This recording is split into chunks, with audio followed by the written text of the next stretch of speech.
मैं सामने खड़े इन महानुभावों से युद्ध कैसे करूं? हे मधुसूदन, गुरुजन, पितृगण, पुत्रगण, पितामह, मामा, ससुर, पौत्रगण तथा अन्य सारे संबंधी अपना धन एवं प्राण देने के लिए तत्पर हैं और मेरे समक्ष खड़े हैं। मैं इन सबको क्यों मारूं? कुतश्वकश्मिलमिदं विश्वामि समुपस्थितं नारीजष्टमस्वर्गयम् अकीर्तिकरम अर्जुन। हे अर्जुन, तुम्हारे मन में कलमश आया कैसे? यह उस व्यक्ति के लिए तनिक भी अनुकूल नहीं है जो जीवन के मूल्य को जानता हो। इसलिए हे अर्जुन, इससे उच्च लोक की नहीं अपितु अपयश की प्राप्ति होती है।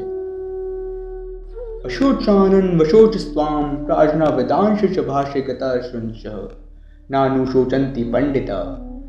ऐसा कभी नहीं हुआ है कि मैं न रहा हूं या तुम न रहे हो या ये समस्त राजा न रहे हो, और ना ही ऐसा भविष्य में कभी होगा। जिस प्रकार शरीरधारी आत्मा शरीर में बाल्यावस्था से तरुणावस्था में और फिर वृद्धावस्था में निरंतर अग्रसर होता रहता है, उसी प्रकार आत्मा मृत्यु के बाद दूसरे शरीर में चला जाता है। और धीर व्यक्ति को चाहिए कि इस परिवर्तन से मोह को प्राप्त न हो।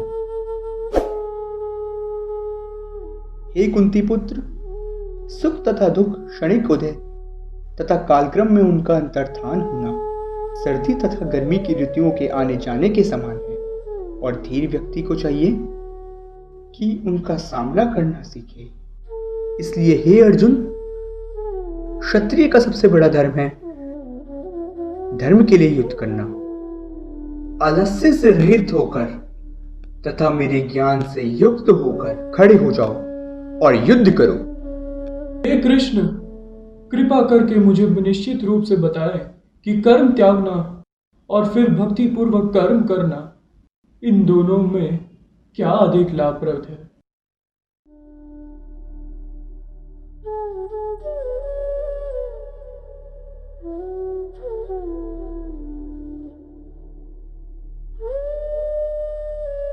हे कौन्तेय,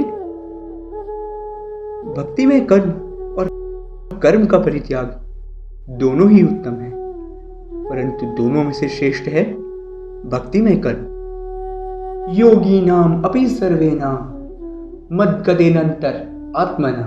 समस्त योगियों में से जो योगी मेरे अत्यंत श्रद्धापूर्वक परायण है तथा अपने अंतःकरण में मेरे विषय में सोचता है और मुझसे प्रेम करता है, वह सबों में सर्वोच्च है। यही मेरा मत है। मतः प्रत्यम नान्यत किंचित अस्ति धनंजय। हे धनंजय, मुझसे श्रेष्ठ अन्य कोई सत्य नहीं है। मैं सबसे श्रेष्ठ हूँ। जिस प्रकार मोती धागे में गुथे रहते हैं, उसी प्रकार सब कुछ मुझ पर ही आश्रित है। परंतु जब मैं मनुष्य रूप में जन्म लेता हूँ तो मूर्ख मेरा उपहास करते हैं। वे मुझ परमेश्वर के दिव्य स्वभाव को नहीं जानते। मैं ही समस्त यज्ञों का एकमात्र भुक्ता तथा स्वामी हूँ, और जो भक्त मुझे प्रेम से पत्र, पुष्प, फल या जल देते हैं तो मैं उसे स्वीकार करता हूँ। हे कुंती पुत्र, तुम जो कुछ करते हो, खाते हो या तपस्या करते हो, मुझे ध्यान में रखते हुए करो तथा निश्चिंत होकर घोषणा कर दो कि मेरे भक्तों को कोई मार नहीं सकता। हे पार्थ, मेरे भक्त बनो, मुझे नमस्कार करो और मेरी ही पूजा करो। परम ब्रह्म परम धाम पवित्रम परमम भवन पूर्णा शाश्वता दिव्यम आदिदेवम अजा विभुम। आप परम भगवान, परम धाम, परम पवित्र, परम सत्य है। आप नित्य, दिव्य, आदि पुरुष तथा महानतम है। नारद, व्यास जैसे ऋषि आपके इसी सत्य की पुष्टि करते हैं और आपने स्वयं मुझसे आज ये प्रकट कर लिया है। हे पुरुषोत्तम, हे परमेश्वर, यद्यपि आपको मैं अपने समक्ष आपके द्वारा वर्णित आपके इस वास्तविक रूप में देख रहा हूँ, किंतु मेरी ये इच्छा है कि मैं आपको उस रूप में देख सकूं जिस रूप में आप इस हैष्य जगत में प्रविष्ट हुए हैं। मैं आपको उस रूप में देखना चाहता हूँ।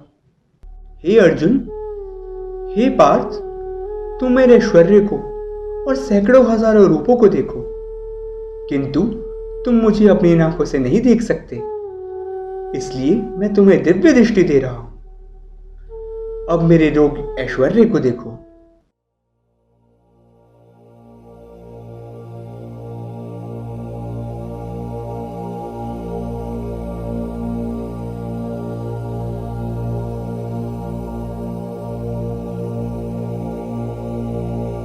हे भगवान कृष्ण, मुझे आपके शरीर में सारे देवताएं तथा अन्य जीव दिख रहे हैं। मुझे कमल पर असीम ब्रह्म, शिव और समस्त सर्व ऋषि दिख रहे हैं। हे विश्वरूप, मुझे आपके अनेक अनेक हाथ, नेत्र सर्वत्र फैले हुए दिख रहे हैं, जिनका कोई अंत नहीं। आप में ना अंत दिखता है, ना मध्य, ना आदि। हे महाबाहु, आपके हृदय, नेत्र, हाथ, जांघ, पेट वाले विराट रूप को देखकर कई देवता, कई देवगण अत्यविचलित हो रहे हैं। उन्हीं की तरह मैं भी धृतराष्ट्र के पुत्र अपने सहायक राजाओं के साथ आपके विराट मुख में प्रवेश कर रहे हैं। हे प्रभु, आपके इस विराट रूप को देखकर, इस कभी न देखे गए रूप को देखकर मेरा मन पुलकित हो गया है, परंतु मेरा मन भयभीत हो रहा है। अतः मुझ पर कृपा करें और अपने भगवत स्वरूप में वापस आ जाएं। हे अर्जुन, मैंने अपनी शक्ति के बल पर तुम्हें अपने इस रूप का दर्शन कराया है। इसके पूर्व किसी ने भी इस रूप को नहीं देखा है। हे जनार्दन, मैं आपके अति सौंदर्य मानवीय रूप को देखकर अभिश्चर्यचकित हो गया हूँ और अपने प्राकृत रूप में आ गया हूँ।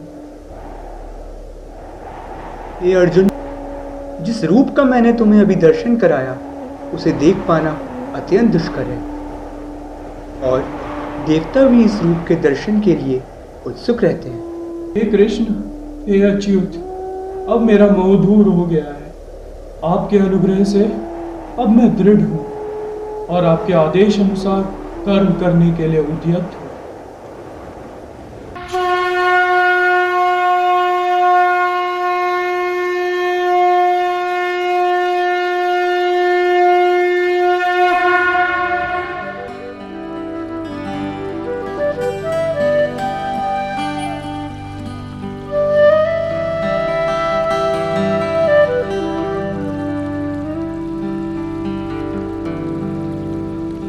Subscribe now and press the bell icon. Never miss an update.